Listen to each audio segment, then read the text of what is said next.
Welcome home. We are WNST, Tassel, Baltimore, and Baltimore Positive. We are positively up on the trading deadline around here, and we're going to be having some crab cakes in the next couple of weeks. We are having crab cakes with Prince George's County Executive Angela Alsobrooks, who's running for U.S. Senator. We have an invite out to Larry Hogan, hoping to have the former governor on as well. It's all brought to you by the Maryland Lottery. Our friends at Gold Rush Sevens and the Doublers were giving these away at State Fair, which is across the street from El Guapo in Catonsville, or Catonsville if you mispronounce it, over in the 21228, where life is great. Also, our friends at Liberty Pure Solutions, keeping our water crystal clear from the well right to everything we drink in our place. We're real proud of that. We also had a plumbing issue last week, and they came over, took care of that. And Jiffy Lube Multicare, putting us out on the road and all summer long, getting Luke to training camp and down to Camden Yards. I love baseball. Everybody knows that. You can see it over my shoulder by my last name. And I've owned the radio station 26 years now and 33 years on the air. And I don't know that other than a couple of minutes in 96 and 97, we had some trading stuff around the David Wells thing, the Machado thing, and like that whole thing that factored in 10 years ago and Chris Davis. It wasn't as much that, but we had a little bit of fun with Andrew Miller, lost in Eduardo Rodriguez. But this year, it is just – you can't put MLB Network on. You can't put ESPN on when there's baseball happening without the Orioles being literally the straw stirring the drink, as Reggie Jackson once said. Eric Fisher is our defending champion. He's covered the business of sports dating back to, and you'll appreciate this, I drove down New York Avenue on the way to the Warner Theater to see the Pretenders the other night, and I passed the Washington Times building, and I told my wife, that's where the Washington Star was when I was a young guy. Eric Fisher now joins us from Front Office Sports. He is an attorney by admission, but a long-time journalist who covered all things Masson and all things Angelos and all things Lerner and all things the Expos moving to Washington 20 years ago now. Just got back from the All-Star game. I want to make sure all my mafia, my baseball mafia, gets a full introduction of your credentials before you come on, because I always check this at the door. I'm like, this is about money, and if you can't discuss money in regard to player transactions and payroll and where teams are, then you don't understand the sport. That's why I love having guys like you on. So welcome back, brother. Well, great to see you again. All right, let's skip through it. Who are they dealing for and where are they dealing it and all that stuff? You're such a baseball guy, and this is really fun from an Orioles perspective, but I am getting it right. You can't talk about trades anywhere without factoring in how the Orioles might want that pitching. Oh, 100%. It's a whole new day in Charm City that you've got a team that's right there at the top of the American League, hungry for success. They got a little taste of it last year. Didn't quite work out the way that y'all wanted, as we discussed. Hungry for more. And you've got a new owner with deeper pockets, looking to do some things, and obviously having a big splash in his first full season would make a big deal as well. And so all the sort of tumblers are aligning. Plus, you've got an organization that has potential assets in a loaded farm system to try to move that would be available to move. All the pieces sort of come together that you are correct that it's hard to talk about this without the discussion of the Orioles being a major factor on deadline day. Look, I don't think that Mr. Rubenstein knows a whole lot about baseball. I don't think I'll ever get in front of him to discuss like trading deadline. I just don't think he cares that much, in that way, in the way that Peter's kids were involved in playing rotisserie baseball 30 years ago, right? So I don't think Rubenstein sits down with Elias this week and says, what's Corbin Burns funny? I don't know if that happens or not. If it does, good on all of them. But they have not been as transparent as maybe some of the old school journalists like you and I would be led to believe 30, 40 years ago. That being said, they do get to lay their cards on the table at these particular times. People always ask me, who's Ozzie drafting? Who's Eric DaCosta drafting? Well, you find out on draft night. You find out on August 30th at 6 o'clock where they are, how they feel about things. But this is it's a jigsaw puzzle in so many ways for player control, young players, the value of young players, how all that works out when you're like, we like Corbin Burns. We might win the World Series with him. And that's July talking to us now, right? And Ortiz is in Milwaukee and doing what he's doing, like all that. I don't know if you'll love it as much if you get out in the first. If Burns gives up 5 in the first round against whoever they play, and somehow they go out in 3 games or 4 games or whatever it is that happens to them in October, where bad things happen, and then Burns signs with the Dodgers for $288 million or whatever it is. There's parts of all of this financially into the future with Henderson, Rutschman, all of that Yep. Mr. Rubenstein's people and Katie Griggs and Mike Elias are going to have to figure out in a market where things are better, but it's still $65 to go to all the games this month. They're just looking for beer concession money, and they realize sort of, fans here don't have that. They don't have New York money here. They really don't. Well, there's that, but then there's also, as better as things are, and we can all agree things are better, there is the disappointment of last year, and this team looks better this year. There is still that they still haven't gotten over the next push yet, and they still haven't sort of fulfilled all the promise yet. And there's going to be a segment of the fan base, and you're closer to it than I am, that are going to be unconvinced until they actually do it. And that's part of why I think you're seeing the things that you're talking about vis-a-vis ticket sales and so forth. But they've got to actually make that next step. Well, you would say go all in, right? Go. I don't even know what all in is here. It's not dealing Jackson Holiday or Kobe Mayo for a bag of baseballs. But that being said, this would be different if Bradish didn't lose his arm and Wells didn't lose his arm and Bautista didn't, like, just going down the list. Means if he had made the full comeback, like, there was so much prosperity. I remember the press conference in May, Eric. It was the kiss of death. We have a 6-man rotation and we have 6 major league starters. And now all of a sudden it's just different. And as you get up on the deadline and all the wild card thing and the extra teams getting in, that will affect all of this. But there really is the bean counting for any franchise that doesn't have a lot of money to say, well, we gave Ortiz away. We didn't have a place to play him, but at some point things get expensive, and even your own players. In the case here of Austin Hayes and Cedric Mullins and Mountcastle, Santander, that they have a lot of pieces, but all of these young pieces, I keep trying. If I were taking phone calls from people, I'd say, look, if Mike Elias does nothing next week, it means he really likes Kobe Mayo, and he sees that Santander that this is how you backfill into being the Tampa Bay Rays, by not saying we're all in one time, let's go, that's an old world philosophy that doesn't apply anymore. Right. And last year is a core example. Jack Flaherty was the big pickup last year, and he was no factor at all. And he is a factor this week in Detroit, right? Where someone else's fate is. You don't win the World Series on these deals very often, but we sure love to talk about it at the end of July, Eric. Yeah, no doubt. And you sort of expose kind of two sides of this, that there's an interesting thing that you also want to send a message to your clubhouse that ownership and management support you and we believe in you, but you don't want to make a move so big that it sort of upsets the pecking order of how you got to be in first place 4 months in as well. It's a delicate balancing act.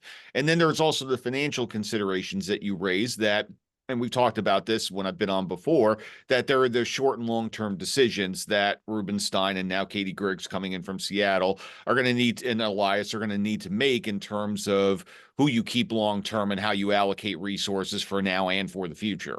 And where the resources are. And this is maybe where I have you unpeel the onion a little bit. And I learn a lot when I have folks like you on. I'm having Kurt Badenhausen on this week. I talked to Maury Brown, all my baseball mafia, the business people this week, because this is where you do count the beans a little bit. And there are more people in the stadium. There's a lot more discounting. There's a whole lot more, Ryan Mountcastle had 8 RBIs last night. Let's do $8 tickets. There's a lot more flash sale, much like, I go to concerts and I sell the Pretenders for $40 the other night because I bought them late and found my way in. And if it was $125, I wouldn't have gone. And I think people feel that way about baseball. $30 to go tonight, maybe not. $12, I'll go and I'll get a beer and I'll do this and I'll figure it out. And I love going. We all love going. And you love going when it's getting better. And I think there's so many things about baseball that I love talking about with guys like you, because the old model, every old model where it was, we're going to build a stadium and that's going to be club seats. And then we're going to have a television network and that's going to just throw off revenue. And we're going to suck money off of cable systems Okay, I don't know what the next thing is. I'm not sure they know what the next thing is as the Bally's and the Sinclairs and the regionals are all run through. This guy owns a network, doesn't know what to do with it. We know one thing. It's in one hell of a dispute that's been at the heart of every conversation you and I've had for the last 15 Yep. years. But they don't know that model. And I think all I know is Scott Boras isn't signing anything on behalf of Gunnar Henderson, until such day comes, or Westberg, until such day comes where he gets the whole market. And so fans clamoring for let's lock up Adley. I don't know. We're going to find out what the realities of all this are, and not where Tampa Bay was, or where St. Louis is, or where the Phillies have gotten to. We're going to find out where the Orioles think they're going with a 74-year-old owner, with Cal Ripken now, sort of the optics of all of that. But this level of expectation and scrutiny of all of you watching and saying, we're going to see what the shell game is here about winning a championship and trying to sustain something past Rob Manfred's 5-year model, because we're in year 2 and 5 doesn't sound like a lot right now. It sounds like the window's just opening up. But as the Cubs found out, and the Royals found out, and the Nationals found out, your Nationals, the window shuts, right? I mean, the Oh window yeah. shuts quickly, and the window's open right now. And this is where these trading deadline things in your assets, when you have so many assets, this is a weird week for them to wake up with Scooble or Crochet or not, and speak to the fans and say, well, we believe in Kobe Mayo. We believe in Jackson Hall. We're not dealing those guys. Yeah, it's why it's such a fascinating thing because and we've talked about this team before. It's such a you went through a lot of pain to get all these assets and get your Rutschmans and your Hendersons and so forth. But now, and this sort of speaks to what I was talking about before with the fans sort of waiting to see that next step, because I think we all know that there was a lot of pain to get this collection of players that's now been assembled. And now what happens, because you raise a very good point that the window could just be 1 year or 2 years, that a lot of things could happen either by design or circumstance. I saw someone semi-credible, believe it or not, add on the lunatic X site in regard to the Scooble deal that was Holiday and Kerstead.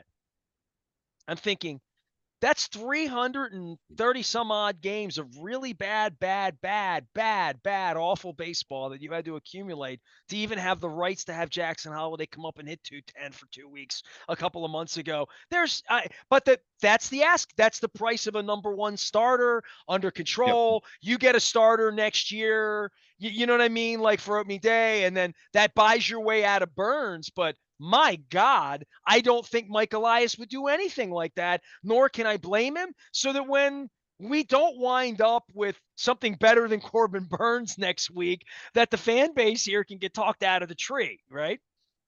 Yeah, 100%. And you raise a good point that there are these sort of if then that kind of scenarios that if you make a trade for one guy, then you're sort of deciding that's your guy, and then maybe this other guy can go. And there's a lot of that sort of second, third, fourth domino sort of effect on a particular player transaction. So you raise a good point there.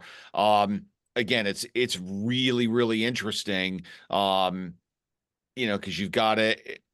There's no team quite like the Orioles in terms of what they went through to get this collection of talent in their sort of relative period in their age and service history, and then combine that with new ownership, the relative challenges in economics versus, obviously the team they're facing in the division, battling for first place.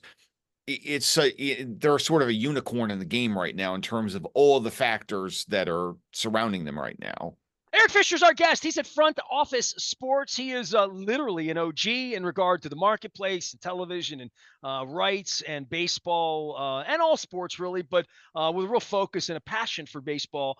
If I meet you on a plane right now and say, all right, tell me about RSNs and revenue and streaming, and if you had to explain it to Mr. Rubenstein, if he called you and said, explain this to me, how this works and what's the future is going to be. What do they think it's going to be? What are they having you believe as someone that covers this as a journalist? So basically, you almost can put the whole Diamond Sports Group bankruptcy off to the side, that it almost to a certain extent doesn't matter what happens. Obviously, the companies involved and the distributors and the teams involved, for right now, it really matters. But if you listen to Rob Manfred, and we heard it again last week at the All-Star game, really where they'd like to go is that they realize that the golden goose it's over, that the regional sports network model and the revenue model of getting money from people who don't consume your games, that's over. And so it's time to move to I've something else. called that by far other names, over the last 20 years, but it was an amazing thing to sit here on a day by day basis and speak to it while the Orioles poor mouthed, and said, we don't have any money. And 6 states were giving them money, and they were siphoning this money out of the DC market that was at the center of very, very esoteric, weird conversations about 90% scaling back. I mean, it was a crazy deal that did nothing but pour money into the Angelos family's pockets and never really improved the product here, Eric. I mean, really. And that's an amazing thing because in a lot of places it funded everything, right? LA, New York, and places where it worked, even St. Louis, where they managed to make the team better through that model. But there wasn't a lot of that, really. Yeah, so that it's over. And I think, and so what they're now openly talking about is trying to move to an NFL type model where they take a bunch of teams' rights, pool it together, and obviously it manifests itself differently than the NFL because of the number of games, but you pull together with a different sort of combined package that's run through the league and then sort of sold out into the local markets. And then you've got a different type of revenue sharing and so forth. But basically, long story short, is that they want to pool together these local rights and something that is much more akin to how the NFL operates. And that's ultimately where this is going. And for this to all be settled out, I think it does sort of go past into the next commissioner. And it's going to take a number of years to play itself out. But that's ultimately where this is going because the current model is not sustainable for the long term. I felt like watching hockey struggle with that element of their media forever and ever and really becoming a niche sport, nothing more than that, and never could break through Big Four, wherever it was. Baseball has played itself into fourth place in Boston. Like in places when I have Bob Ryan and Dan Shaughnessy on, they tell me the Red Sox wake up in fourth place every day in their own market. And I see places like Philadelphia where it works, Baltimore where we have just this incredible. You've known me a long time. I've been doing this a long time. These are the good times. When you have Lamar Jackson and you hosted the AFC Championship game and you won 101 games, that's as good as it can get here. I mean, like I've been doing this a long time. And then you say, well, how much money is there? And the Ravens have $10 tickets most of their games on StubHub the day of the game because people can't give their tickets away. They have commercials to sell tickets on regular television because they have trouble selling their tickets. After throwing me out, by the way. But the Orioles, we saw this thing really go south after the first 10 years, and then the Nationals come in. The Orioles have been this sleeping giant. And as an Oriole fan, local person, whatever, I'm really wondering how this membership club thing, Birdland, will work because I've seen the first parts of this where you get a special French fry price, you get a special thing, you get $65 to come to the ballpark all month. All of these offers above and beyond getting free stuff. And if that has been their model to sell tickets, to get asses in the seats, free stuff, give some more statues away, do like any of that, those kinds of promotions work. But the more than that, I'm trying to figure out the media model where you make me pay for all of the games and I find it benign enough to do it and not restrictive because I find a lot of the Apple TV stuff and the Amazon, like all of these come on Disney Plus, Paramount. Like I'm 55. I got a lot of life left in me and I'm still a customer and I can afford it, but I don't want any of it. And I want to opt out of all of it.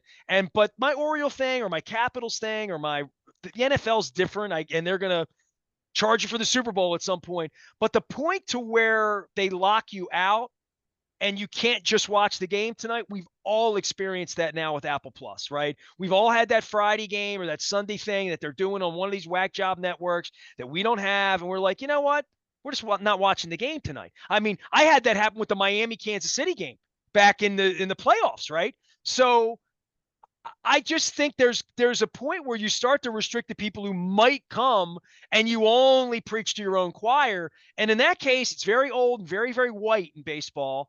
And my mother was still alive. She would bristle at these Apple, like don't make it hard for me to get your game. And you and I could do 15 minutes because Luke and I've done this a million years because he lives in Pennsylvania and can't get Oriole games because of blackout, like all of the nonsense that goes on in a Phillies market and all of that stuff.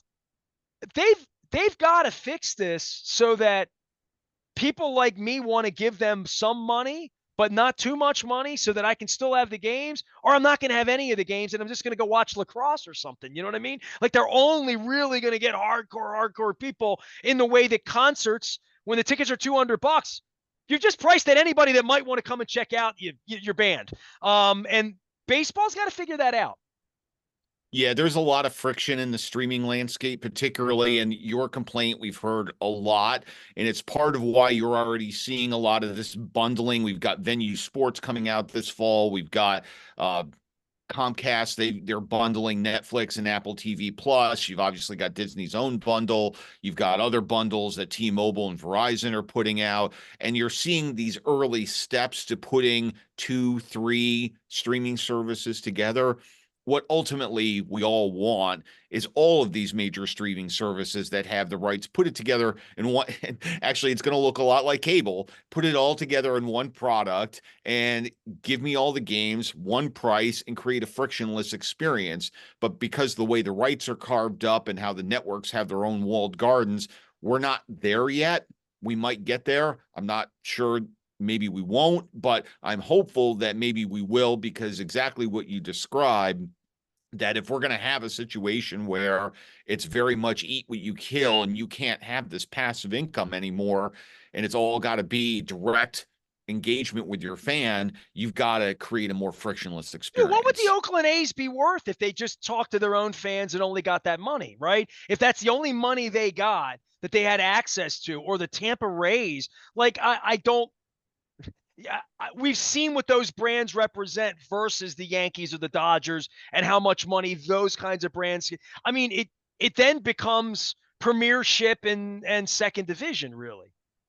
Yeah, 100%. And again, this is a shaking out, as we say, because again, we're moving from that old cable model, passive income, into very much eat what you kill. And if it's eat what you kill, you got to get out there and do your hunting and gathering. I don't know that they're good at that. They haven't No, been good at that that's and here. I mean, the it, Angelos family didn't recruit anybody. They chased everybody. They didn't recruit anybody for 30 years here. So this new group has to, the new owner has to get out and pass out hats on camera and dance on the dugout and do that stuff, because, that's all been well received here. And it's all well and good. But to your point, it's going to come down to, are you signing players? Are you managing the team the right way? Like, and these are those crossroads when you're this good and there's much is expected at this point. People here expect a parade at some point, which is a really crazy bar. you But compare that to 3 years ago, 5 years ago, 10 years ago. Yes, big decisions have to be made. It's not perfect, but you can pinch yourself a little bit, because think about how different it was not that long ago. do tell, and it's so much fun to have great players, to watch great broadcasts when Ben McDonald and Kevin Brown are doing the game. I mean, the experience of it here, it's come back as well as the Ravens, and they're out on the field practicing. Luke's out there right now. Um, these are the good times, and that's why I'm saying to you, how much money is in my market? How much money is there for these teams, for skyboxes, in a Why you real need more competition? national revenue. You got to Yeah. nationalize the sport more, and if you do that, then then your market has a better chance long term. And I guarantee you that what we're talking about now, you may probably have friends in Pittsburgh, certainly through your Steelers connections. They're about a year behind in this conversation, maybe 2 years, because everything we're talking about now in your market, it's all starting to coalesce around Paul Skeens. And Paul Skeens, the real, we all seen it. He's a real deal. And Pittsburgh's it's even smaller, even more challenged. And the same conversation that we're having here is going to start to play out in Pittsburgh. Dude, the Angels had Otani, and they had Trout, and they got bupkis, right? Like, so this can go the wrong way, and I'm trying to monitor it on a day by day basis because it's such rarefied air. Eric Fisher is here. Tell everybody what Front Office Sports is, just so I get that out there for you. So we are a multi-platform media operation, primarily online. I work on the newsletters, but we've got a podcast, getting more into video, getting more into live events, all centered around the business of sports as a mainstream, not just as for a niche audience for people working in the business, but really for everybody and the kinds of things that we're talking about for your mass audience as well. We are a multi-platform operation serving that whole operation. Well, you know that I love the business of this, going back to Lords of the Realm and being on the radio in the summer of 1994 and the winter of 1995, and talking about all of these issues back to Bud Selig and Fay Vincent and the Garden of Eden and Steinbrenner and Reinsdorf, and them never really getting this fixed in the 90s. And that's what Mr. Rubenstein has inherited here. Now, you and I have talked baseball forever, and Angelos and revenue. We just went through where they are. Then there's football. Football season starting, and I saw the numbers drop for what the national revenue is. And no wonder they throw people like me out and mistreat everybody else and have their own media, sort of monopoly on their own practices and their own personality, like all of that stuff at ravens.com, where you can get tickets too. But they've really turned it into reality TV from a media perspective. The Ravens have, and a lot of social media accounts. This is where that side of the media is going, which is we're Hard Knocks 24 hours a day, 7 days a week. We're going to make it look like Hard Knocks, but it's completely sanitized, completely run through PR and legal, and all of that. The football side of where their business is and the rocket ship that international's been, they're going to Brazil in a couple of weeks. I saw it with my own eyes over at Wembley a couple of years ago. The Ravens went back and played at Tottenham last year. Where their revenue is, where Mr. Bisciotti is on a golf course somewhere in Florida, doesn't care, doesn't know the care, stopped doing press conferences after Ray Rice, ran from me off the veranda at a media event back in March. Like, there will be no more questions, there'll be no more answers, because the amount of money that's flooding in funds the team, the operation, the profit center, all of it. And we just gave them $600 million to build the Black Wing on their facility so they can gold plate everything and charge $23 for a martini. It's amazing. But the NFL thing, we don't even talk about it because it's such a machine, right? Like, we never have to worry about whether a team can afford this. They never have the Oakland A's situation hit them. They have lots of black eyes, and we've had a lot of them in DC. But they've never had that hit them. Poverty in the NFL, not – they're the ones that have figured this out, how to really milk this. Yeah, so just look at the TV stuff that the 100 top programs in television, all of US television last year, regardless of genre, 93 were NFL games. And we just saw the numbers drop from the Packers making, $650 million, in national revenue, just insane amounts of money. And it's running an NFL team's almost idiot proof at this point that they're it's idiot proof. Do say that out. Say that again for Sashi Brown. It's idiot proof. It's an amazing business. It really is. It is. We are so divided on race, politics, gender, anything you name it. The NFL is our monoculture. It's the closest thing that we have to a monoculture. And gambling's at the center of that and has been introduced. Any thoughts on, I mean, you and I can't talk about the business of sports as long as we've been doing it, and to talk about where that piece of the revenue was always in the black market and the bookmaker salad made famous here in Baltimore. But they're now the bookies, and that's just the fact. And they got the dice, they own the game, they own the refereeing, they own the outcomes, they own the replays, they own all of it. That part of the rocket ship, where do you really think that factors in a society that likes to bet? It's meaningful, but I do think that, particularly when you're getting 120 million plus people watching the Super Bowl, that you've got a very significant percentage of that has no interest and no involvement in gambling. I'm not trying to poo-poo it, but the NFL is so big that they can sort of have their cake and eating it too, and eat it too. That is meaningful and it helps drive interest, just like fantasy helped drive interest in a very meaningful way. But they're so big now that there's a whole other audience out there, and people like me. I used to play fantasy, don't play fantasy, but I certainly respect it. Not a gambler, and I can just watch the NFL to watch the NFL, and there's plenty of people like me out there as well. Yeah, I mean, I would agree with that. I thought nobody would bet on baseball ever, and because I never even understood how to bet on it. I go to Vegas and see 7.5 and this and starting pitchers, and I'm like, I will just go play Foreign blackjack. language to a I lot go of play people. blackjack. Like literally, it's kind of how people get confused by racing form or whatever. How to, but I understand. I like Ryan Mountcastle and I want to root for him all night, and I'll put $5 down and he hits a home run, and if he hits it, I win $40 or whatever. And it's almost like putting the number down at the bingo hall, or a couple of bucks. Like, I've seen people open accounts and just do it that way, and it's $5, $10 here or there, and have a good time with it. I've advocated gambling addiction, all of those things, but I never knew anybody to gamble on baseball. And I've owned a sports radio station in a baseball city. I've never known anybody to ever call me to talk about betting on a game that was a baseball game. But I think the baseball thing on a nightly basis, there I think there's more revenue there than maybe I thought. And maybe that's because I watch cricket and other things in other cultures. And I've been near Macau, and I've been to Vegas and seen that Fred Flintstone bet. There's a lot of action available in baseball. And for that, I think that if I were behind closed doors up there, I'd say that's a growth model for baseball.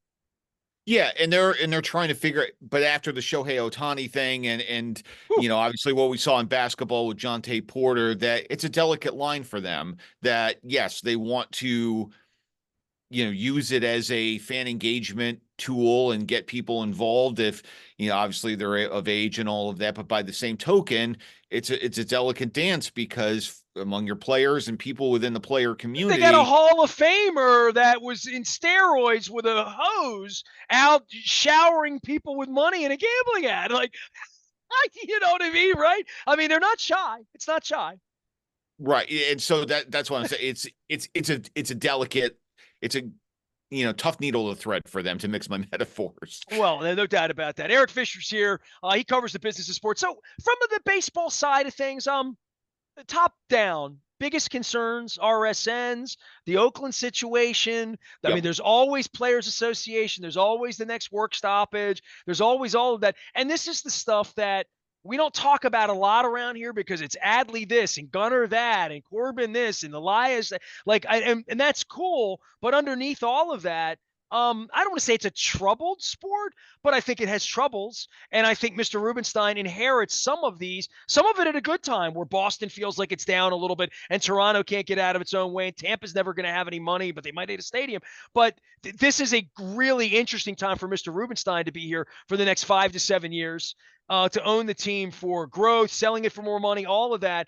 But the money of baseball, this is a really weird, tender spot for the sport and its future, and paying Gunnar Henderson $50 million. Yeah, we're kind of in a transition mode. There is certainly upside in the sense that attendance is up. The pitch clock's been a huge hit. National ratings are up. There's a great base of talent, much like your guys and Ohtani and Paul Skeens and all the guys that we mentioned. There's a lot of great talent for a fan to latch onto. Those are all upsides. But yeah, the entire media model has to be redrawn. We've got a very problematic franchise in the Bay Area, as you mentioned. There's some other hornets' nests out there, but we're sort of in a transition period where there's a base to work with, that the sport's not dead by any stretch. But then how do you sort of tackle these sort of thorny issues? And that's, and as we and others have been writing, that's going to be a big part of how the final chapter of Rob Manfred's legacy is written. Well, the low hanging fruit is just to fix the All-Star game uniforms. We can all agree on that, right, Yes. Eric? And actually, I'm actually feeling good about that. The the fact that, admitting a problem is the first step to correcting it.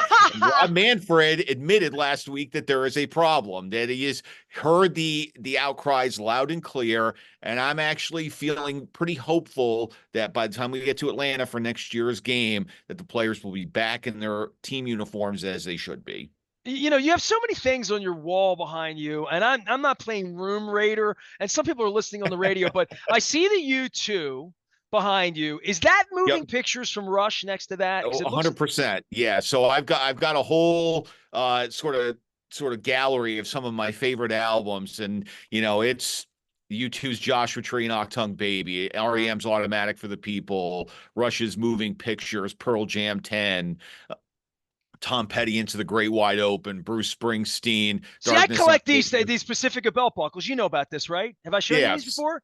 Yes, I got to take my Van Halen out for a test drive last week with Sammy Hagar, which was really nice because Michael Anthony was there and he appreciated it. And you mentioned Rush, and I saw the moving picture, so this is my Yep. Rush buckle. So yeah, I mean, like, but that I saw that. Is that like what is that? Is that some sort of cell? What is that?